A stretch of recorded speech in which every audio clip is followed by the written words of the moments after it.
ഭത്സനം കേട്ട് ആട്ടും തുപ്പും കേട്ട് കിംവദന്തികൾ കേട്ട് സംരക്ഷിച്ച വയനാടിൻ്റെ പച്ചപ്പും വയനാടിൻ്റെ ഹരിതത്വവും വയനാടിൻ്റെ വെള്ളവും തണുപ്പും നനവുമാണ് ഇപ്പം വിപണനം നടത്തിക്കൊണ്ടിരിക്കുന്നത് എന്ന് മനസ്സിലാക്കിയാൽ ഇത് കാണാനാണ് ആളുകൾ വരുന്നത് വന്നോട്ടെ. പക്ഷെ ഇത് സസ്റ്റൈൻഡ് ആയിട്ട് നിലനിൽക്കണം. അതേ നമ്മൾ പറയുന്നുള്ളൂ. ആദിവാസികളെ ഉപദ്രവിക്കരുത്, വന്യജീവികളെ ഉപദ്രവിക്കരുത്, മണ്ണിനെ ഉപദ്രവിക്കരുത്. വയനാടിൻ്റെ ഇന്നത്തെ ഈ വയനാടിൻ്റെ മറിഞ്ഞ് തകർന്നതാണെങ്കിൽ പോലും ഇന്നത്തെ ഈ കാർഷിക വ്യവസ്ഥയും ഈ കാലാവസ്ഥയും പ്രത്യേകിച്ച് മഞ്ഞും തണുപ്പും നനവും നിലനിർത്തണം. അത് പറഞ്ഞാലും കുറ്റ അവനെ ക്രൂശിക്കുകയെന്ന് പറയും. ഭയങ്കര വിരോധാഭാസമാണ്. ഇങ്ങനെയൊക്കെ ഒരു നാടിന് വേണ്ടി കുറെ ചെറുപ്പക്കാര് ആയിരുന്നവർ അവസാനം വരെ ആത്മാർത്ഥമായി ഇന്ന് വയനാട് മുഴുവൻ നിങ്ങൾ അരിച്ചു പെറുക്കി ചോദിച്ചോ, എന്തെങ്കിലും ഒരു സ്ഥാപിത താല്പര്യം ആരോടെങ്കിലും അനാവശ്യമായ ഒരു റുപ്യ ഒരു മരം വെട്ടുകാരനോട്, അതല്ലെങ്കിൽ ഒരു കോറി ഉടമയോട്, അതല്ലെങ്കിൽ ഒരു റിസോർട്ടുകാരനോട്. അപ്പോഴൊരു സംശയം ബാക്കി നിലനിൽക്കുന്നുണ്ട്. ഇപ്പം നമുക്ക് ഈ കേസുകളും കാര്യങ്ങളൊക്കെ ഇപ്പം ഇത്രയും ഇടപെടലുകൾ നടത്തുമ്പോൾ നമുക്കറിയാം വക്കീലന്മാരെ കാര്യമൊക്കെ വലിയ സംഖ്യ കൊടുക്കാതെ ഒന്നും നമുക്ക്. അപ്പം എങ്ങനെയാണ് ഇത്തരം കാര്യങ്ങളൊക്കെ നിങ്ങളെ സംഘടന ഈ ഒരു പരിസ്ഥിതി ഗ്രൂപ്പിന് കോടതികളിൽ കേസ് കൊടുക്കാൻ അതിൻ്റെ ഫയലിംഗ് ചാർജ് അല്ലാതെ ഒരു റുപ്യ ആവശ്യമില്ല. ഒരു മണിക്കൂറിന് 1 ലക്ഷം വാങ്ങുന്ന ഹരീഷ് സാൽവയെ പോലുള്ളതായ അഡ്വക്കേറ്റുമാർ ജെന്യൂനായ നമ്മളൊരു കേസിന് വേണ്ടി ഞങ്ങൾക്ക് ഒരു പൈസയും കൊടുക്കാതെ ഒരു കാർഡ് ഞങ്ങൾ എഴുതി കൊടുത്തിൻ്റെ അയാൾ ഹാജരാകും. ഹൈക്കോടതിയിലെ പ്രഗത്ഭരായ ആളെ പേര് ഞാൻ പറയുന്നില്ല. കേരള ഹൈക്കോടതിയിലെയും ചെന്നൈ ഹൈക്കോടതിയിലെയും മദ്രാസ് ഹൈക്കോടതിയിലെയും മുംബൈ ഹൈക്കോടതിയിലെയും ആൾക്കാർ നമുക്ക് വേണ്ടി ഹാജരാകും. അത് ഞങ്ങളെ വിവേകയ്ക്ക് വേണ്ടിയല്ല. ഈ പ്രകൃതി എന്ന അമ്മയ്ക്ക് എനിക്കുള്ളതുപോലെ അല്ലെങ്കിൽ ഷാജിക്കുള്ളതുപോലെ അതല്ലെങ്കിൽ വയനാട്ടിൽ ഒരുപാട് മനുഷ്യർക്കുള്ളത് പോലുള്ളതായ താല്പര്യങ്ങളാണ്. ഒരു താല്പര്യമാണത്. അവർക്ക് അതിന് ഫീസ് ആവശ്യമില്ല, അതുകൊണ്ട് തന്നെ പണം ആവശ്യമില്ല. ഞങ്ങൾക്ക് പണം ഞങ്ങൾക്ക് മിൻസില്ല ഷാജി, ഞങ്ങൾക്കൊരു മിൻസില്ല, ഞങ്ങൾക്ക് റെസീറ്റ് ബുക്കില്ല. ഷാജി വിശ്വസിക്കൊന്നും അറിയില്ല. ഞങ്ങൾ യോഗം കൂടിയാൽ അത് മിൻസ്, കാരണം നാളെ ചെയ്യേണ്ട കാര്യങ്ങൾ ഇപ്പോഴും ബാദുഷക്ക നിങ്ങൾ തുടങ്ങിയ അവിടുത്തെ തന്നെ നിൽക്കുകയാണ്. അതിനൊരു വളർച്ചയുണ്ടോ എന്നുള്ള കാര്യത്തിലാണ്. അല്ല, അത് ചരിത്രം വിലയിരുത്തണം. വളർന്നിട്ട് ഇതിന്റെ എഫക്റ്റുകളുണ്ട്, ഇതിന്റെ ഗുണങ്ങളുണ്ട്. നിങ്ങൾ പറഞ്ഞ പുതിയ തലമുറ കടന്നു വരുന്നില്ല. ഇതിന് വേണ്ടത്ര രീതിയിലുള്ള ഒരുപക്ഷെ ഞാൻ പറയുന്നത് ഇത് നമ്മളുടെ ഇപ്പൊ കൊടകിൽ വലിയ കാവേരി സംരക്ഷണം, അതുപോലെ തന്നെ മറ്റു സ്ഥലങ്ങളിൽ ഇതൊക്കെ ഇങ്ങനെ ചിന്നിച്ചിതറി കിടക്കണം. ഇതിനൊരു ഏകോപനം ഉണ്ടാകുകയും ഇതൊന്ന് മുന്നോട്ട് കൊണ്ടുപോകാനും വയനാട്ടിൽ തന്നെ ഇത് വിവിധ തട്ടുകളിലായിട്ട് വിവിധ ആളുകളിലായിട്ട് ഒരു പശ്ചിമഘട്ട സംരക്ഷണ സമിതി, ഇപ്പുറത്ത് പ്രകൃതി സംരക്ഷണം, ഇങ്ങനെയൊക്കെയുള്ള സംഘടനകൾ പ്രവർത്തിച്ചുകൊണ്ടിരിക്കുക. ഇതിന്റെ ഒന്നും ഒരു കൂട്ടായ പ്രവർത്തനം അത് നിങ്ങൾ മുമ്പിൽ കാണാം. ഇത് ഷാജി തന്നെ എന്നോട് സുഹൃത്ത് എന്നുള്ളവർക്ക് പല തവണ ഉന്നയിച്ചിട്ടുണ്ട്. വേറെ പല സുഹൃത്തുക്കളും നമ്മളോട് ചോദിക്കുന്ന ഒരു കാര്യമാണ്. നമ്മളെ പ്രകൃതി സംരക്ഷണ പ്രവർത്തകർക്കിടയിൽ തന്നെ ചില അഭിപ്രായങ്ങളുണ്ട്. അതേ സംബന്ധിച്ച് വയനാട് പ്രകൃതി സംരക്ഷണ സമിതിയുടെ ഒരു കാഴ്ചപ്പാട് വിശദീകരിക്കുന്നത്, ഞങ്ങൾ വലിയ സംഘടനയല്ല. ഞങ്ങൾ കേരളത്തിൽ, ഞാൻ പറഞ്ഞ മിനിസില്ല, ഞങ്ങൾക്ക് നിയതമായ പ്രസിഡന്റും സെക്രട്ടറി. ഇപ്പം ഞാൻ ഇന്നാക്റ്റീവായ നാളെ വേറൊരാൾ പ്രസിഡന്റ് ആവും. അതിന് ഫോർമലായിട്ടൊന്നും ആരെയും ചേർക്കേണ്ട കാര്യമല്ല. അപ്പം അങ്ങനെയാണ് പ്രകൃതി സംരക്ഷണ സമിതി വളർന്ന് അല്ലെങ്കിൽ പ്രവർത്തിച്ച് ഈ ഘട്ടത്തിലെത്തിയത്. അതൊരു മാതൃകയാണ്. അതിന് വേണ്ട ഫണ്ട് ഞങ്ങളുടെ ഇടയിൽ നിന്ന് കളക്ട് ചെയ്യുന്നു. ഒരു സെമിനാറുണ്ട്, 5000 രൂപ വേണമെങ്കിൽ ആ സെമിനാറിൽ പങ്കെടുക്കുന്ന ഞങ്ങളുടെ പ്രവർത്തകർ അത് ഷെയർ ചെയ്യുന്നു. അപ്പം ഞങ്ങൾക്ക് കണക്ക് വെക്കേണ്ട ആവശ്യമില്ല. ഇതേപോലത്തെ ഒരു മൂവ്മെന്റ് ആണ് നമ്മുടെ സുന്ദർലാൽ ബഹുനാജിയുടെ ചിപ്കോ മൂവ്മെന്റും. ഇതേ ഇതിലാണ്, പ്രത്യേകിച്ച് കമ്മിറ്റികളില്ല, അതില്ല, ഇതെല്ല ഒന്നുമില്ല. ഒരുപാട് കാര്യങ്ങൾ ചെയ്തിട്ടുണ്ട്, നമുക്കറിയാലോ. വാസ്തവത്തിൽ ഇന്ത്യയിലേക്ക് ഈ ഹരിത രാഷ്ട്രീയവും ഹരിത ചിന്തകളും കൊണ്ടു വന്നത് ഇക്കോളജി, അല്ലെങ്കിൽ പരിസ്ഥിതി എന്നുള്ള വാക്ക് ഇന്ത്യയിലേക്ക് കൊണ്ടുവന്നത് ചിപ്കോക്കാണ്. അതുപോലെ തന്നെ കർണാടകത്തിലുള്ള അപ്പിക്കോ മൂവ്മെന്റ്. അപ്പൊ ഇങ്ങനെയുള്ള മൂവ്മെന്റുകളൊന്നും ഇത്തരത്തിലുള്ള നിയതമായ ഒരു സംഘടനാ ചുറ്റുപാടിലല്ല. കേരളത്തിൽ അല്ലെങ്കിൽ ഇന്ത്യയിൽ ഒരു ഏകശിലാരൂപത്തിലുള്ളതായ സംഘടനാ ഓർഗനൈസേഷൻ രൂപീകരിക്കുന്നതിനുള്ള സമയം ഇനിയും ആയിട്ടില്ല. വിഷയാധിഷ്ഠിതമായി ഇപ്പം ചുള്ളിയോട് അവിടുത്തെ കോറിയുടെ പ്രശ്നം ഉണ്ടാകുന്ന അവിടുത്തെ നാട്ടുകാർ കോറിക്ക് വേണ്ടി സമരം ചെയ്യുന്നു. അപ്പം ഞങ്ങൾ പോയി സപ്പോർട്ട് ചെയ്യും. ഞങ്ങൾ നല്ല കേരളത്തിലുള്ള എല്ലാ പരിസ്ഥിതി ഗ്രൂപ്പുകളെ അറിയിച്ചാൽ അവരൊക്കെ സപ്പോർട്ട് ചെയ്യും. ഇപ്പം നമ്മുടെ ഇത് വരുന്നു, നമ്മുടെ തുരങ്കപാതയ്ക്കെതിരായിട്ട് നമ്മൾ അതിനു വേണ്ടി മാത്രം നമ്മളൊരു ഫ്ലോർ ഉണ്ടാക്കും. അതിനുവേണ്ടി ഒരു കമ്മിറ്റി ഉണ്ടായാൽ നിലനിൽക്കില്ല. അതിൽ അഭിപ്രായ വ്യത്യാസങ്ങൾ വന്ന്, അതിൻ്റെ എക്കോ പൊളിറ്റിക്സ് വന്ന്, അതിൻ്റെ കണക്ക് വന്ന്, അഴിമതി വന്ന്, പണം പിരിവ് വന്ന്, അത് അരാജകത്തിൻ്റെ സുസംഘടിതമായ കമ്മ്യൂണിസ്റ്റ് ഗ്രൂപ്പുകൾ CPIM എത്ര ഗ്രൂപ്പുണ്ട്? എനിക്ക് പോലും അറിയാം. എൻ്റെ അനുഭാവിയായ ഞാൻ മിഞ്ഞാന്ന് അല്ല 4 ദിവസം മുമ്പ് എനിക്ക് അസുഖം ആണെന്ന് പറഞ്ഞിട്ട് വന്ന 1-2 സുഹൃത്തുക്കൾ ഞാൻ ചോദിച്ചു, നിങ്ങളുടെ ഗ്രൂപ്പ് ദയവായിട്ടൊന്ന് പറഞ്ഞോളൂ, ദയവ് ചെയ്തിട്ട് ഇംഗ്ലീഷിലുള്ള എല്ലാ അക്ഷരങ്ങളും കഴിഞ്ഞിട്ട് അത് തിരിച്ചു മറിച്ചു വിട്ടിട്ടും ഗ്രൂപ്പുകൾ കഴിഞ്ഞിട്ടില്ല.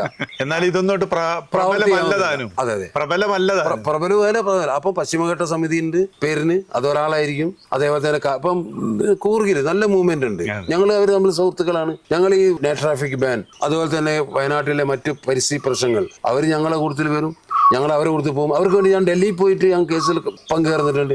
നമുക്ക് വേണ്ടി എന്തും ചെയ്യാൻ അവർ തയ്യാറാണ്. കർണാടകത്തിലുണ്ട്, ബാംഗ്ലൂരുണ്ട്, ചെന്നൈയിലുണ്ട്. ഇതൊക്കെ തമ്മിലൊരു കോർഡിനേഷൻ ഉണ്ട്. അതിലപ്പുറം ഒരു ഏകദാനമായ കമ്മിറ്റി വന്നാൽ നമ്മുടെ തന്നെ വളരെ ശക്തമായി ഈ കാര്യങ്ങൾ ഉന്നയിക്കുന്ന ആൾക്കാരുണ്ട്. അപ്പോൾ ഞാൻ അതിന് ഇപ്പം തൽക്കാലം മുതിരുന്നില്ല, തയ്യാറായിട്ടില്ല. നമ്മുടെ സമൂഹം തയ്യാറായി. ഇപ്പൊ നമുക്ക് ഒരു ഉദാഹരണം ഉള്ളത് ജർമ്മനിയിലുള്ള ഈ ഗ്രീൻ പാർട്ടികളാണ്. ജർമ്മനിയിലും യൂറോപ്പിലുണ്ട്. ഇത്തരം പാർട്ടികളുടേത് അതുപോലെ ഈ കാർബൺ ഫണ്ട് അങ്ങനെയൊക്കെയുള്ള പണം നിങ്ങൾക്ക് വരുന്നുണ്ട് എന്നൊരു പ്രചരണം നടക്കും. എന്താണ് ഷാജി കാർബൺ ഫണ്ട്? എന്താണ് ഇവർക്ക് കടൽ ഏതാണ് കള്ളാം ഏതാന്ന് ഇവർക്ക് അറിയാവോ? കാർബൺ ഫണ്ട് എന്ന് പറഞ്ഞിട്ടുണ്ടെങ്കിൽ അത് ഐക്യരാഷ്ട്രസഭ ഇപ്പൊ അമേരിക്ക വിടുകയാണ്.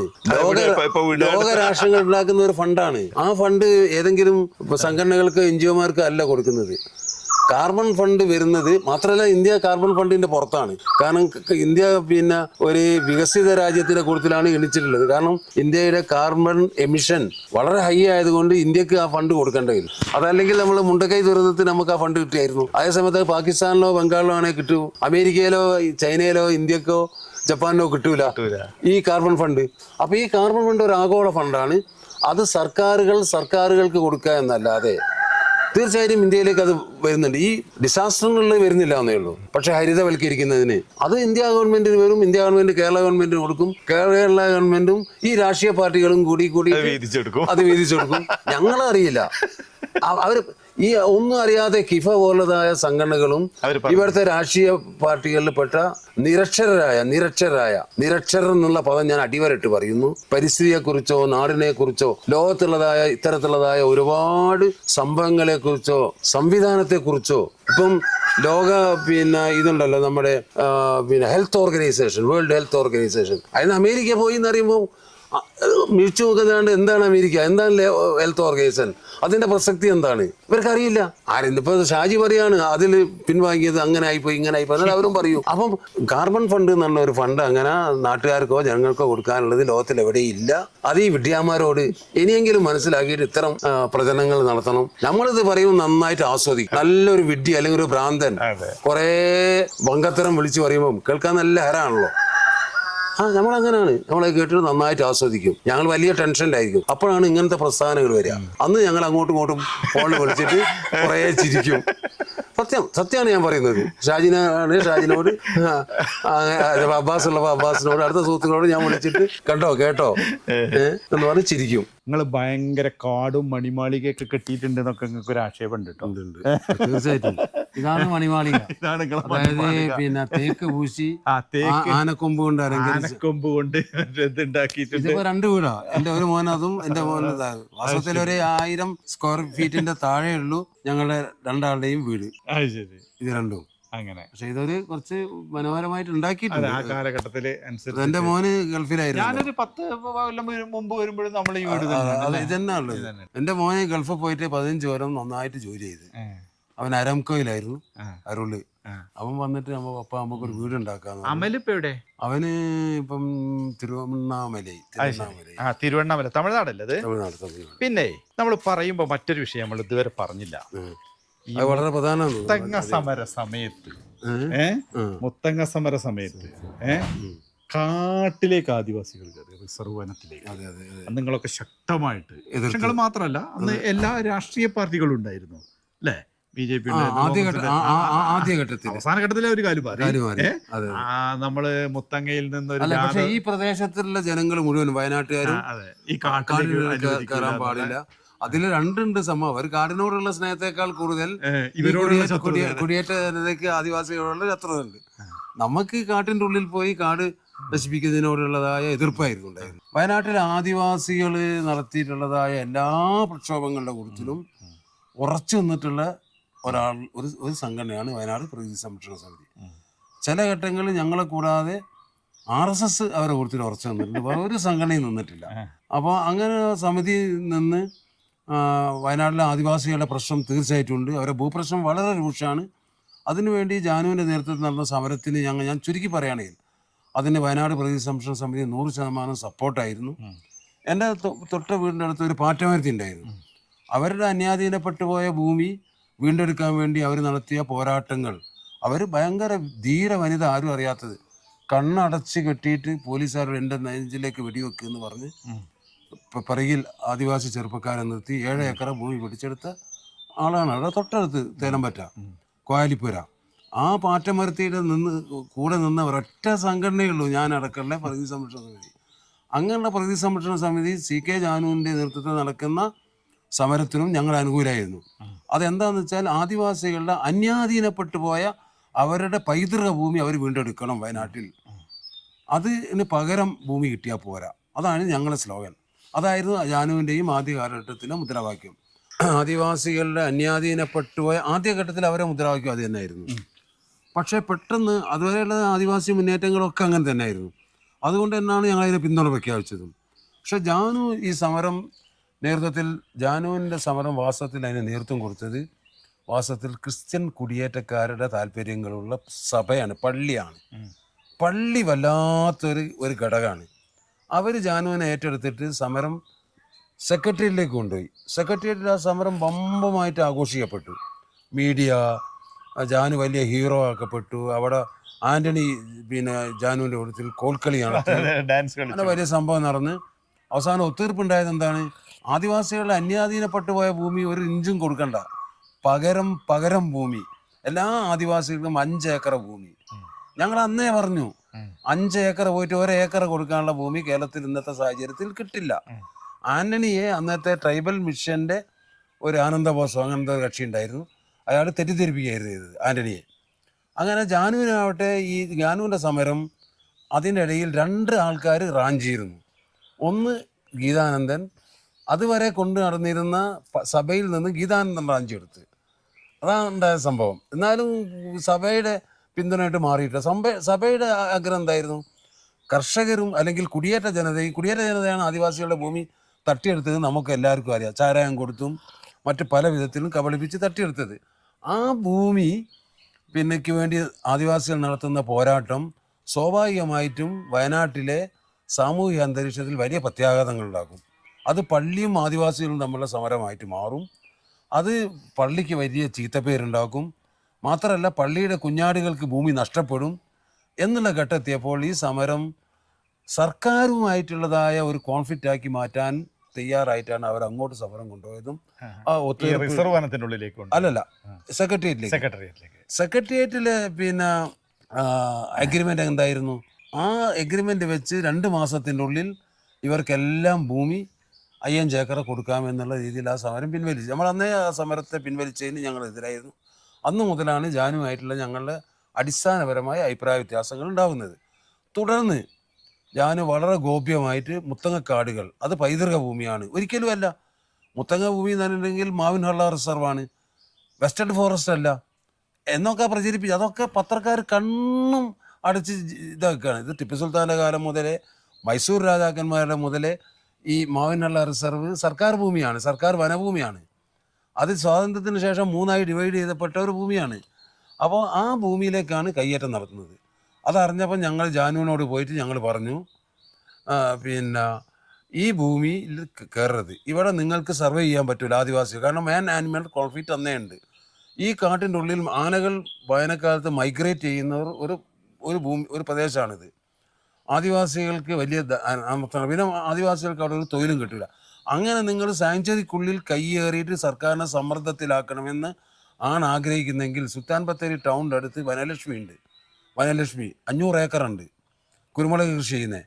അതുപോലെ തന്നെ പാമ്പ്രയിലുണ്ട്. അത്തരം സ്ഥലങ്ങളിൽ പോയിട്ട് നിങ്ങൾ കയ്യേറിക്കുക. ഇവിടെ കയറരുത്, ഇത് വന്യജീവികളുടെ അവസാനത്തെ ആശ്രയമാണ്, ഇവിടെ കയറരുത്, ഇവിടെ നിന്ന് ഒഴിഞ്ഞു പോകണമെന്ന് ഞങ്ങളും സുഗതകുമാരി ടീച്ചറെ പോലുള്ളതായ കുറച്ച് പരിസ്ഥിതി പ്രവർത്തകർ ആവശ്യപ്പെട്ടപ്പോൾ ഞങ്ങൾ സർക്കാരിൻ്റെ ഏജൻറ്റുമാരാണ്, വനം വകുപ്പിൻ്റെ പണം വാങ്ങിയിട്ട് വനം വകുപ്പിന് വേണ്ടി വിടുവേല ചെയ്യുന്നവരാണ്. റിസോർട്ട് മാഫിയകൾക്ക് കാട്ടിറച്ചി വിതരണം ചെയ്യലാണ് ബാദുഷയുടെ പ്രധാന പണി. അത് നിങ്ങൾ ഇതുവരെ കേട്ടിട്ടുണ്ടാവുക. ഇവർക്ക് കൂടി അത് കൊടുക്കണം നമ്മൾ. കാരണം പിന്നെ വരുന്ന കുറച്ച് കാലം പറയാൻ അവർക്ക് അതും കൂടി ഉണ്ടാവും. അന്നൊന്നും ഇവരത്ര സജീവമല്ല. അപ്പോൾ അതുകൊണ്ട് ആണ് ഞങ്ങൾ എതിർക്കുന്നത് എന്നുള്ള ഒരു നരേറ്റീവാണ് ഉണ്ടാക്കിയത്. അപ്പോൾ അങ്ങനെ തുടർന്ന് നിൽക്കുന്നതിൻ്റെ ഇടയിലാണ് ജാനുവും ഗീതാനന്ദൻ, അപ്പോൾ ഗീതാനന്ദൻ എൻ്റെ കയറി ഗീതാനൻ്റെ കയ്യിലായത്. ഗീതാനന്ദന് വേറൊരു താല്പര്യമുണ്ട്. അയാളൊരു കൊടും നക്സലേറ്റ് ആയിരുന്നു. അയാൾക്ക് ഒരു സിദ്ധാന്തമുണ്ട്. അതെന്താണെന്ന് വെച്ചാൽ കേരളത്തിൽ ജനകീയ ജനാധിപത്യ വിപ്ലവം, നക്സലേറ്റ് വിപ്ലവം പൂർത്തീകരിക്കണമെങ്കിൽ ഇവിടുത്തെ മധ്യവർഗ ചറ്റകൾ അതിന് പറ്റില്ല.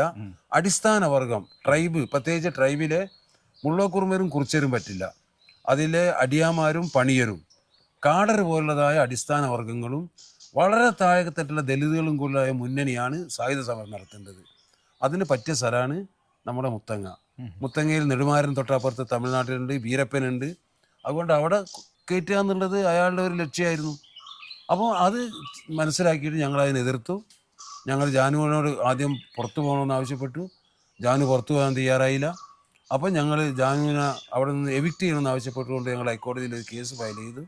അതിനിടയിൽ ഈ ജാനു ഒരു വിഡിതം ചെയ്ത് പറ്റിച്ചു. എല്ലാ വേനൽക്കാലത്തും വലിയ തീ ഉണ്ടാവും. ബ്രിട്ടീഷുകാരുടെ കാലം മുതലേ അവിടെ തീ ഉണ്ടാവും. ഈ തീക്കാലായപ്പോൾ അവിടെ വലിയ രീതിയിൽ തീ പിടിച്ചപ്പോൾ അത് കെടുത്താൻ വേണ്ടി ചെന്നത് മുത്തങ്ങയിലെ ആദിവാസികൾ.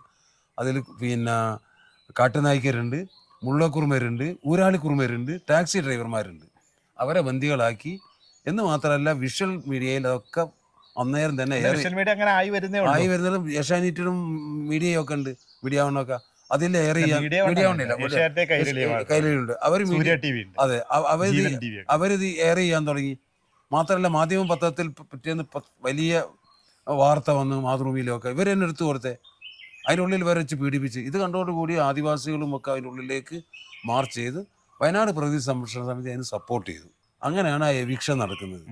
ആ ആൾക്കാർ അതിൻ്റെ ഉള്ളിൽ പിടിച്ചു.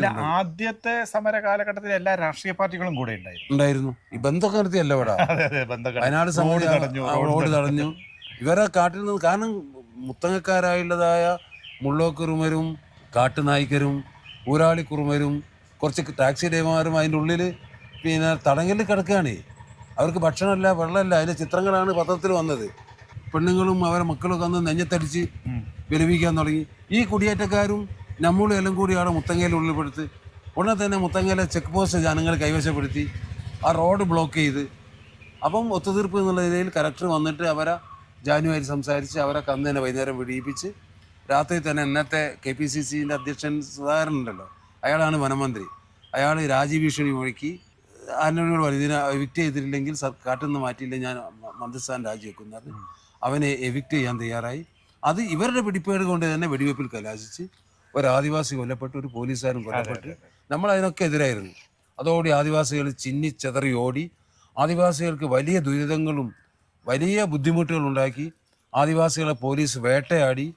ആദിവാസികളുടെ വരാൻ പോകുന്ന ഒരു 100 കൊല്ലത്തെ പ്രക്ഷോഭത്തെ ഇല്ലാതാക്കി.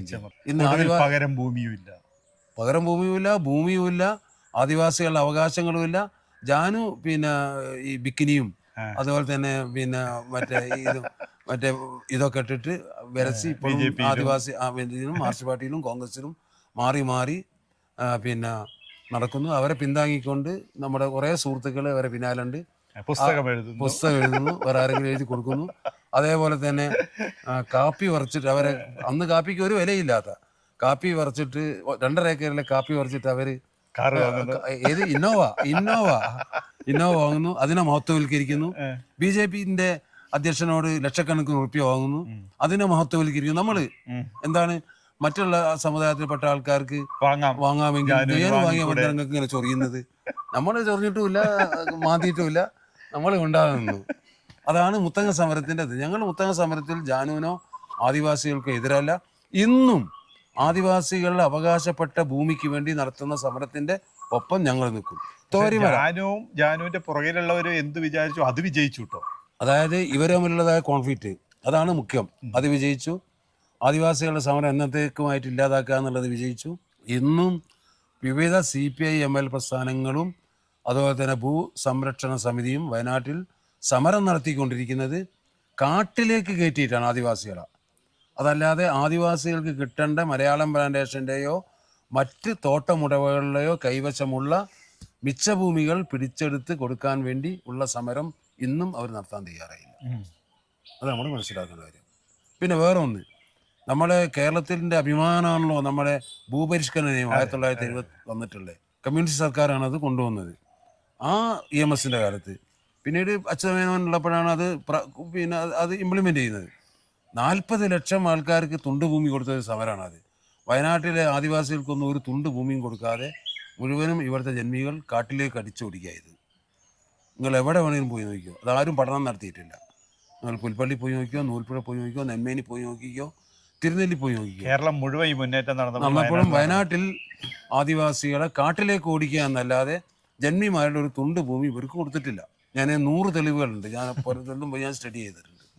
അതാണ് മുത്തങ്ങ സമരത്തോട് ഞങ്ങളുടെ നിലപാട്. തെറ്റിദ്ധരിക്കപ്പെടുകയായിരുന്നു. ഞങ്ങൾ ആദിവാസി വിരുദ്ധരാണ്, കേവല പരിസ്ഥിതിവാദികളാണ്, ആദിവാസി വിരുദ്ധരാണ്. വാസ്തവത്തിൽ ആദിവാസികൾക്ക് കുഷ്ഠരോഗം ഉണ്ടായപ്പോൾ കൈ അറ്റിട്ട് പോയി നിരവധി ആദിവാസികൾ ഈ നൂൽപ്പുഴയിൽ മരിച്ചിട്ടുണ്ട്, നിരവധി ആൾക്കാർ. ആ പ്രശ്നം കൊണ്ടുവന്ന് അവരെ ചികിത്സിപ്പിക്കാനും വലിയ ക്യാമ്പയിൻ നടത്താനും അത് പൊതുജനമധ്യത്തിൽ കൊണ്ടുവരാനും അവരെ പട്ടിണി സമരം, അവരെ ക്ഷയരോഗം പടർന്നു പിടിച്ച് വയനാട്ടിൽ മുഴുവനും ഒരു രാഷ്ട്രീയ പാർട്ടിക്കാരും ഉണ്ടായിരുന്നില്ല. മീഡിയ ശ്രദ്ധയിൽ കൊണ്ടുവന്ന് സർക്കാരിനെ ഇടപെടിപ്പിച്ച് അവർക്ക് ട്രീറ്റ്മെൻറ്റ് കൊടുപ്പിച്ച് ക്രിസ്ത്യൻ സംഘടനകളുണ്ടല്ലോ, പട്ടോം സിസ്റ്റേഴ്സ് മറ്റേ കണ്ണൂരിലെ, അവർ വന്ന് ഇവരെ ചികിത്സിച്ച് ആ സംഭവങ്ങളൊക്കെ നടത്തിയത് നമ്മളാണ്. ഇന്നും ആദിവാസികൾക്ക് വേണ്ടി നമ്മൾ പ്രക്ഷോഭവും സമരവും നടത്തിക്കൊണ്ടിരിക്കുകയാണ്. വയനാട്ടിലെ 5000 ആദിവാസികളുടെ തൊഴിൽ നഷ്ടപ്പെട്ടു പോയിട്ടുണ്ട്. ഈ ബാമ്പു മുള വെട്ടി മാറ്റിയതോടുകൂടി കൊട്ടയും വട്ടിയും നെയ്ത് ഉപജീവനം നടത്തിയിരുന്ന 5000 ആദിവാസി കുടുംബങ്ങളുടെ ഉപജീവനം നഷ്ടപ്പെട്ടു പോയിട്ടുണ്ട്. ആ മുളവെട്ട് തടയണമെന്ന് ആവശ്യപ്പെട്ടുകൊണ്ട് സമരം ചെയ്തത് ഞങ്ങളാണ്. ഗോളിയറിന് വേണ്ടിയിട്ട്, പുനലൂർ പേപ്പർ മില്ലിന് വേണ്ടിയിട്ട് ബഹുനാജിയെ കൊണ്ടുവന്ന്. ഞങ്ങൾ നേരത്തെ കർഷക വിരുദ്ധരെന്ന് പറഞ്ഞ പോലെ ആദിവാസി വിരുദ്ധരും കൂടിയാണ് ഞങ്ങൾ. അതെ, ഇനി ഞങ്ങൾ പരിസ്ഥിതി വിരുദ്ധരും വളരെ വൈകാതെ. അപ്പൊ തന്നെ കപട പരിസ്ഥിതിവാദികളാണ്. വളരെ വൈകാതെ യഥാർത്ഥ പരിസ്ഥിതിവാദികൾ, കോറിക്കാരും ഈ രാഷ്ട്രീയ നേതാക്കന്മാരും ഈ റോഡ് അടപ്പിനെതിരായി സമരം ചെയ്തവരെല്ലാം കൂടിയും, അതുപോലെ തന്നെ ചില കപട എന്ന് നമുക്ക് പറയാവുന്ന രാഷ്ട്രീയക്കാരും കപട മതവാദികളും സാംസ്കാരിക നായകരും, ഞാൻ അങ്ങനെ പറയുന്നുള്ളൂ, വയനാട്ടിലുള്ള അവരൊക്കെ തന്നെ പരിസ്ഥിതിവാദികളായിട്ട് രംഗത്ത് വരും. ഞങ്ങൾ പിന്തിരിപ്പന്മാരായി. അത് ചരിത്രത്തിന്റെ ഒരു നിയോഗമാണ്. അങ്ങനെ വന്നോട്ടെ. നമ്മുടെ ഭാഷക്ക് നല്ലൊരു കർഷകനും കൂടിയാണ്. പക്ഷെ ഇപ്പൊ നമ്മളെ മുമ്പിൽ ഏറ്റവും കൂടുതൽ ഒരു പ്രതിസന്ധി ഉണ്ടാകുന്നത് ഈ കർഷകരും ആനിമൽസും. ഇതിപ്പോൾ ഈ കാടിനോട് ചേർന്ന പ്രദേശങ്ങൾ, ഇപ്പോൾ കാടിനോട് തൊട്ടടുത്താണ് നിൽക്കുന്നത്. ശരിക്കും അതിനെ കുറിച്ചിട്ട് എന്താണ് നിങ്ങളൊരു പരിഹാരം എന്നൊക്കെ പറയുന്നത്? നമ്മൾ പ്രകൃതി സംരക്ഷണ സമിതി രൂപീകരിച്ച കാലം മുതലേ വയനാട് വലിയൊരു ട്രാജഡിയിലേക്കാണ് പോകുന്നത്. വയനാടിൻ്റെ വെള്ളം വറ്റും, വയനാടിൻ്റെ നനവ് നഷ്ടപ്പെടും. ഏറ്റവും മുഖ്യമായിട്ട് വയനാട്ടിൽ വന്യജീവി മനുഷ്യ സംഘർഷം വരും. ഉണ്ട്, വന്നല്ലോ. 2-3 കാരണങ്ങളുണ്ട്. 2-3 കാരണങ്ങൾ. ഒന്ന്, നമ്മളെ ചുറ്റിയിട്ട് ബന്ദിപ്പൂർ, മുതുമല, നാഗർഹോളെ നാഷണൽ പാർക്കുകൾ നിൽക്കുന്നു. അവിടെ നല്ല പ്രൊട്ടക്ഷൻ നടക്കുന്നുണ്ട്. ഇവിടെ കാട് അടിക്കടി നശിച്ചുകൊണ്ടിരിക്കുകയാണ്. കാട്ടിൽ എല്ലാ കൊല്ലവും കാട് കത്തുന്നു. എല്ലാ കൊല്ലവും കാട്ടിൻ്റെ ഉള്ളിൽ വൻതോതിൽ കന്നുകാലികൾ വീഴുന്നു. അതേപോലെ തന്നെ കാടിൻ്റെ ഏതാണ്ട് 3/4 പങ്ക് ഏകവിള തോട്ടങ്ങളാണ്, തേക്കും യൂക്കാലിപ്റ്റസും ആണ്. കാട്ടിൻ്റെ ഉള്ളിലെ സ്വാമ്പ് മുഴുവനും നഷ്ടപ്പെട്ടു കഴിഞ്ഞു. അതേപോലെ തന്നെ ഇൻവേസീവ്, അതായത് കളസസ്യങ്ങൾ, സന്ന സ്പെക്ടാബിലസ് എന്ന് പറഞ്ഞ മഞ്ഞക്കൊന്ന, അത് കാടിനെ മുഴുവനും, യൂപ്പിറ്റോറിയം, ലൻഡാന, ഇതൊക്കെ കാടിനെ വിഴുങ്ങിക്കഴിഞ്ഞു. അങ്ങനെ കാടിൻ്റെ ആവാസ വ്യവസ്ഥ നഷ്ടപ്പെട്ടിരിക്കുന്നു. ഏറ്റവും ഒടുവിലാവട്ടെ എന്താ സംഭവിച്ചു വെച്ചാൽ ടൂറിസം വന്നിരിക്കുന്നു. ടൂറിസം വന്നിട്ട് ടൂറിസം റിസോർട്ടുകൾ ഇതിൻ്റെ ഉള്ളിലൊക്കെ പോയി ഭയങ്കര ശബ്ദകോലാഹലങ്ങളും വലിയ രീതിയിലുള്ള വാഹനങ്ങൾ പോകുന്നു. കാട്ടിൻ്റെ ഉള്ളിലേക്ക് സർക്കാരിൻ്റെ വനം വകുപ്പിൻ്റെ ടൂറിസം വെഹിക്കിളുകൾ ചെല്ലുന്നു. അപ്പോൾ അങ്ങനെയുള്ള സാഹചര്യത്തിലാണ് വയനാട്ടിൽ സ്വാഭാവികമായിട്ടും വയനാട്ടിലെ ആവാസ വ്യവസ്ഥയുടെ ശോഷണത്തിൻ്റെ ഭാഗമായിട്ടാണ് കടുവയുടെയും ആനകളുടെയും മറ്റ് വന്യജീവികളുടെയും നാശം തുടങ്ങിയിട്ടുള്ളത്. പിന്നെ സ്വാഭാവികമായിട്ടും അതിൻ്റെ എണ്ണത്തിൽ ചിലപ്പം പെരുപ്പം കാണാം. പക്ഷെ അതൊന്നും തെളിയിക്കപ്പെട്ടിട്ടില്ല. അതിനെപ്പറ്റി ഒരു സർവേയോ ഒരു സ്റ്റഡിയോ നടന്നിട്ടില്ല. അപ്പോൾ ചിലപ്പോൾ എണ്ണം കൂടിയിട്ടുണ്ടാവാം. അതിനൊക്കെ പുറമെ ആനകളുടെയും കടുവകളുടെയും ബിഹേവിയറിൽ മാറ്റങ്ങളുണ്ടായിരിക്കാം. ഇതൊക്കെ സ്റ്റഡി ചെയ്ത് ഇതിന് പരിഹാരം കാണുകയും ഇതിനൊക്കെ പരിഹരിക്കുകയും ചെയ്യുന്നതിന് പകരം ഇതിന് വളരെയധികം നിസ്സംഗതയോടുകൂടി കാണുകയും ഇതിന് പരിഹാരം ഉണ്ടാക്കാൻ വേണ്ടി കാര്യമായ ഒന്നും ചെയ്യുകയും ചെയ്തിട്ടില്ല വനം വകുപ്പ്, കേരള ഗവൺമെൻറ്, വയനാടിനെ പ്രതിനിധീകരിക്കുന്ന MP-മാർ, MLA-മാർ, പഞ്ചായത്ത് മെമ്പർമാർ. ഇവരാണ് ഇതിൻ്റെ ഉത്തരവാദികൾ. ഇപ്പം നടന്നുകൊണ്ടിരിക്കുന്നതായ വന്യജീവി മനുഷ്യ സംഘർഷത്തിൻ്റെ കാരണം. പിന്നെ വയനാട്ടിലെ കുടിയേറ്റം, ആ കുടിയേറ്റം ഒരുപാട് പ്രശ്നങ്ങൾ ഉണ്ടാക്കിയതിൽ ഒന്ന് ഈ വന്യജീവി മനുഷ്യ സംഘർഷമാണ്. വയനാട്ടിലെ പരമ്പരാഗത കർഷകർ, ചെട്ടിമാർ, ആദിവാസികൾ ഒക്കെ തന്നെ വൈൽഡ് ലൈഫുമായിട്ട്, വന്യജീവികളുമായിട്ട് പൊരുത്തപ്പെട്ട് ജീവിക്കാൻ പഠിച്ചവരും പൊരുത്തപ്പെട്ട് ജീവിക്കാൻ സന്മനസ്സുള്ളവരായിരുന്നു. കൃഷി ഇറക്കിയ ദിവസം മുതൽ അത് വിളവെടുത്ത് വീട്ടിലെത്തുന്നവരെ അവർ കാവൽ കിടക്കുമായിരുന്നു, അതിനെ പരിപാലിക്കുമായിരുന്നു. അതൊക്കെ ഒന്ന് നഷ്ടപ്പെട്ടു പോയി. ഇന്ന് കൃഷി ഇറക്കുക എന്നല്ലാതെ അതിനെ സംരക്ഷിക്കേണ്ട ചുമതല വനം വകുപ്പിനാണ്. പരമ്പരാഗതമായി ചെട്ടി സമുദായക്കാർ പോലുള്ള കർഷകരെ നമ്മൾ വേറിട്ട് കാണണം. മറ്റവർ ഭക്ഷണ കാര്യങ്ങൾ വിളവ് ചെയ്യാനാണ്, നെല്ല് തുടങ്ങിയത് കൃഷി ചെയ്യാനാണ് ഉദ്ദേശിക്കുന്നത്. ഇവർ നാണ്യവിളകൾ ഉണ്ടാക്കാനാണ് കൂടുതൽ സമയം ചെലവഴിക്കുന്നത്. അപ്പം ഭൂവിനിയോഗത്തിന് മാറ്റം വന്നു വനത്തിൻ്റെ പരിസരങ്ങളിൽ. അതുപോലെ തന്നെ കാട്ടിനുള്ളിൽ വെള്ളമില്ല, തീറ്റയില്ല, അങ്ങനെയുള്ള സാഹചര്യം വന്നു. മറ്റുള്ള കർഷകരടക്കം പരമ്പരാഗത കർഷകരാകട്ടെ പഴയ രീതിയിലുള്ളതായ കാവൽ ഒക്കെ ഒഴിവാക്കി.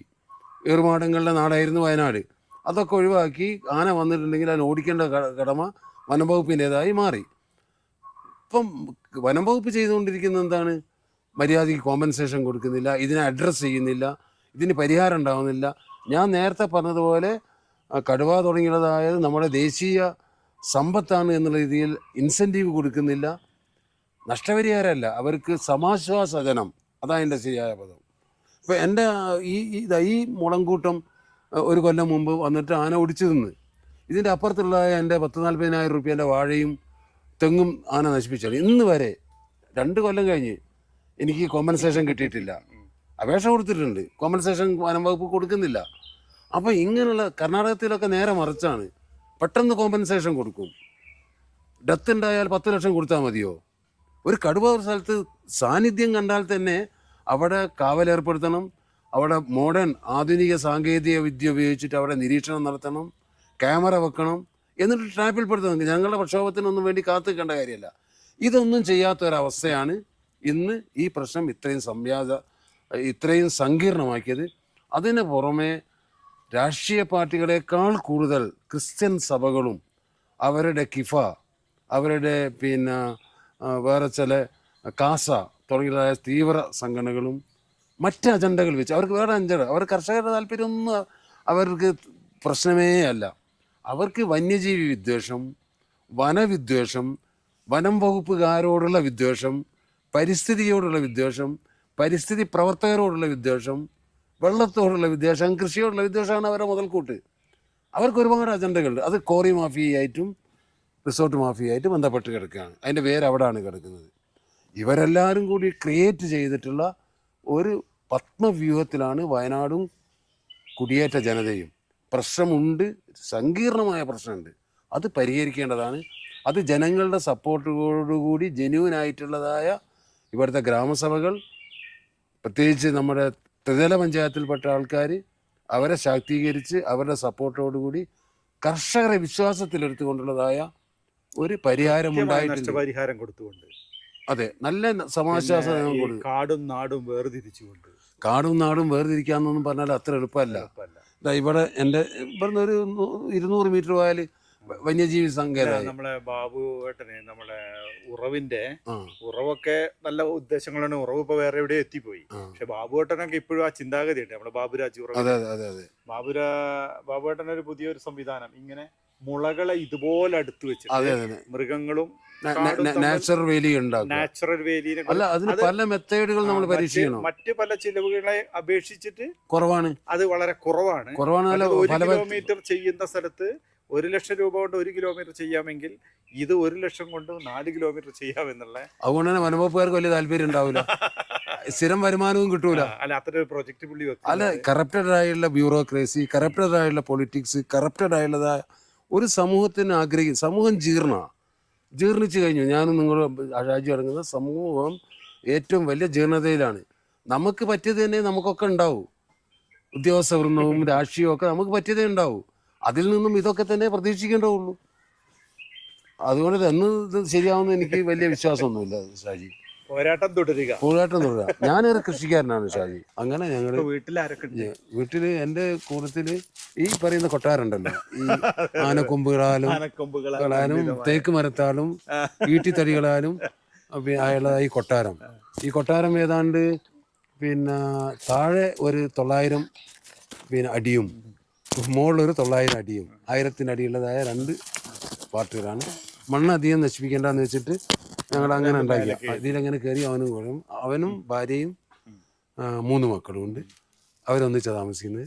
താഴെ എൻ്റെ 2ാമത്തെ മകനും മൂന്നാമത്തെ മകൻ, ഏറ്റവും താഴെയുള്ള മകനും ഞാനും അവൻ്റെ ഭാര്യയും 2 മക്കളും എൻ്റെ ഭാര്യയും താമസിക്കുന്നുണ്ട്. എൻ്റെ മൂത്ത മകൻ അവനൊരു ആർട്ടിസ്റ്റും സംസാരിക്കാത്ത ആളാണ്. അവൻ എല്ലാവർക്കും അറിയാവുന്ന ശില്പിയാണ്, ആർട്ടിസ്റ്റാണ്. അവനിപ്പം ചെന്നൈക്ക് അടുത്തുള്ള നമ്മൾ കുറച്ച് സൂപ്പ് ഞാൻ കണ്ടിരുന്നു, ഇടയ്ക്ക് വരും. വളരെ വളരെ തിരുവണ്ണാമലയിലെ ഒരു ആശ്രമ തുല്യമായ ജീവിതമാണ്. ആ ഒരു സ്റ്റൈലാണ് ആണ്. ഒരു ഇന്ത്യൻ മിത്തോളജിയിലാണ്. എനിക്കും ഇന്ത്യൻ മിത്തോളജിയോടാണ്, ഇന്ത്യൻ ദർശനത്തിലാണ് എൻ്റെ റൂട്ട് എന്ന് ഞാൻ കണ്ടെത്തിയിട്ടുണ്ട്. എനിക്ക് പറയാനുള്ളത് എന്താണെന്ന് വെച്ചാൽ ഷാജി, എനിക്കിപ്പം 74 വയസ്സായി. ഞാൻ ഏതാണ്ട് ഒരു 17 വയസ്സിൽ പോരാട്ടം തുടങ്ങിയിട്ടുണ്ട്. എനിക്ക് വേണ്ടിയിട്ടല്ല, എനിക്ക് വേണ്ടി തന്നെ എൻ്റെ ആത്മീയമായ എൻ്റെ സത്തയും എൻ്റെ ഐഡൻറ്റിറ്റിയും കീപ്പ് ചെയ്യണമെങ്കിൽ ആ പോരാട്ടത്തിലൂടെ അല്ലാതെ എനിക്ക് നിലനിൽക്കാൻ പറ്റുമായിരുന്നില്ല. ഞാൻ പഴയ കാലത്ത് ചിന്തിക്കുമ്പോൾ ഞാൻ ചെയ്തതൊന്നും തെറ്റാണെന്ന് എനിക്ക് വിശ്വാസമില്ല. എല്ലാം ശരിയായിരുന്നു ആ സമയങ്ങളിൽ. പക്ഷെ അതാത് സമയത്തിൽ പുതിയ പുതിയ ശരികൾ കണ്ടെത്തുകയും ഇക്കോളജിയാണ് സർവസ്വം, ഇക്കോളജിയാണ് ശരി, ഭൂമിയാണ് അമ്മ, ഭൂമിയെ സംരക്ഷിക്കാൻ ഞാൻ ബാധ്യസ്ഥമാണതായ ബോധത്തിലേക്ക് എത്തി. അതിനുവേണ്ടി ശ്രമിച്ചു. ഞാൻ ഇനിയും എൻ്റെ അവസാന ശ്വാസം പോകുന്നത് വരെ ഞാൻ ഈ ഭൂമി, ഈ അമ്മയായ പ്രകൃതിക്കും വയനാടിനും വയനാടിൻ്റെ മണ്ണും, ഞാൻ വയനാട്ടുകാരനാണ്, കബനിയാണ് എൻ്റെ മറ്റൊരു ഒരു ദൗർബല്യം. ഈ കബനിയിൽ ഈ പൊട്ടി ഒഴുകുന്ന ഉറവകൾ, ഈ മഞ്ഞ്, ഇവിടുത്തെ സുഗന്ധപൂരിതമായ നമ്മുടെ ഗന്ധകശാല പോലുള്ളതായ അരികൾ, അവരൊക്കെ ചെയ്യുന്ന ഓരോരുത്തരെയും ഞാൻ പോയി കാണാറുണ്ട്, പ്രോത്സാഹിപ്പിക്കാറുണ്ട്.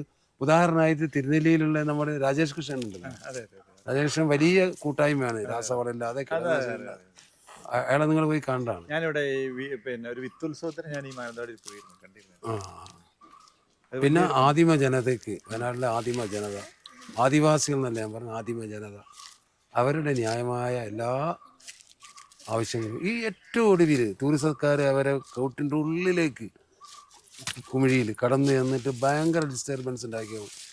അതിനെ ചെറുത്ത് അവരവിടെ ഓടിച്ചു വിട്ടത് ഒരു പരിധിവരെ ഞാൻ ഒറ്റക്കാണ്. പ്രകൃതി സംരക്ഷണ സമിതി, പിന്നെ പ്രകൃതി സംരക്ഷണ സമിതി അതിനെപ്പറ്റി ഷാജി ഒന്നും ചോദിച്ചില്ലല്ലോ.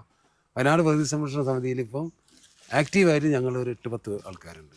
ബാബു പലപ്പോഴും ഞാൻ ആ സംസാരത്തിൽ വന്നു, അത് അവിടെ തന്നെ നിൽക്കുകയാണോ എന്ന് ഞാൻ പറഞ്ഞില്ലേ. അല്ലെ, അത് പറയാം. ഞാൻ അത് തുടക്കത്തിൽ പ്രകൃതി സംരക്ഷണ സമിതി സുഹൃത്താണ്, ഒരിക്കൽ ഞാനും തോമസേട്ടൻ അവിടെ വന്നത്, എനിക്കറിയാം, ആദ്യം വന്നത്. പിന്നെ സമിതിൻ്റെ പ്രസിഡന്റ് ഇപ്പം ഞാനാണ്, സെക്രട്ടറി തോമസ് ആണ്, ബാബു മൈലമ്പാടിയുണ്ട്. ഇത് തുടക്കത്തിൽ അബ്ദുൽ വഹാബ് വളരെ ശക്തമായിട്ട് ഇതിനോടൊപ്പം റിട്ടയർമെന്റിന് നാട്ടിലേക്ക് പോയി. പിന്നെ ഗംഗാരം മാഷ്, തച്ചമ്പത്ത് രാമകൃഷ്ണനെ പോലുള്ളതായ ആദിവാസികൾ, പിന്നെ സണ്ണി പോലുള്ള ഒരുപാട് ആൾക്കാർ. അതെ അതെ അതെ, അങ്ങനെ കുറേ പ്രവർത്തകർ വളരെ സജീവമായിട്ട് ഉണ്ട്. വയനാട്ടിലൊരു ശക്തമായി ഞങ്ങളോടൊപ്പം നിൽക്കുന്ന ഒരു 1000-ഓളം അനുഭവം, അതാണ് ഞങ്ങളുടെ പരം. അതെ, അത് വളരെ നിശബ്ദരാണ്. ആവശ്യമാകുമ്പോൾ അവർ ശബ്ദം ഉണ്ടാക്കും. അത് കോൺഗ്രസിലുണ്ട്, മാർക്സിസ്റ്റ് പാർട്ടിയിലുണ്ട്. മാർക്സിസ്റ്റ് പാർട്ടിയിൽ താരതമ്യേന കുറവാണ്. അങ്ങനെ വരികയല്ലോ. ഈ മഞ്ഞും തണുപ്പും ഇതൊക്കെ നിലനിൽക്കണ്ടേ, എല്ലാവരും നിങ്ങളെ കൂട്ടത്തിലുണ്ട്. അതെ, ബിജെപിക്കാരൊക്കെ ഉണ്ട്. അപ്പോൾ അവരുടെ ഒക്കെ താല്പര്യങ്ങളും അനുഗ്രഹങ്ങളും കൊണ്ട് ഇവരൊക്കെ ധരിക്കുന്നത് ഞങ്ങൾ കുറച്ച് ആൾക്കാരെന്തോ ഇത് പറയുന്നതെന്നാണ്. ഞങ്ങളുടെ റൂട്ട് ഞങ്ങൾക്ക് അറിയും. ഞങ്ങളതല്ലേ കുലുങ്ങാത്ത ഷാജി, ഞങ്ങൾക്കൊരു കുലുക്കവും ഇല്ല. ഞാൻ നേരത്തെ പറഞ്ഞല്ലോ, വയനാട് സമിതി ഉയർത്തിപ്പിടിക്കുന്ന പാരിസ്ഥിതികമായ അതിൻ്റെ ആ സത്തുണ്ടല്ലോ, അത് വയനാട്ടിൽ ഇനിയും ആരിലൂടെയൊക്കെയോ ഉണ്ടായിക്കൊണ്ട് തന്നെ ഇരിക്കും. അതൊരു അനിവാര്യതയാണ്. ആ വിശ്വാസത്തിലാണ് ഞാനിപ്പം. ചെറിയ അസുഖമൊക്കെ ഉണ്ട്, എന്നാലും അസുഖമേ ഉള്ളൂ, പക്ഷേ നമ്മളെ ചിന്തകൾക്കും നമ്മളെ പ്രവൃത്തികൾക്കും ഒന്നും സംഭവിച്ചിട്ടില്ല. ശരി, സന്തോഷം. ഷാജിയെ പോലുള്ളൊരു ഷാജി എൻ്റെ സുഹൃത്ത് മാത്രമല്ല, ഷാജി എൻ്റെ വളരെ പഴക്കം ചെന്ന എൻ്റെ ആത്മമിത്രങ്ങളിലെ മരുമകനാണ്.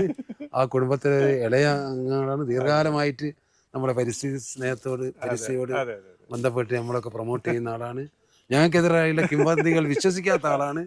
ആ രീതിയിൽ കാണാൻ വന്നതിലും ഈ കാര്യങ്ങൾ ചെയ്തതിലുള്ളതായ എൻ്റെ മാത്രമല്ല പരിസ്ഥിതി പ്രവർത്തകരുടെയും എൻ്റെ കുടുംബത്തിൻ്റെയും നന്ദി കൂടി ഞാൻ അറിയിക്കുകയാണ്. അപ്പോൾ ശരി Vasu. Thank you, thank you. സന്തോഷം.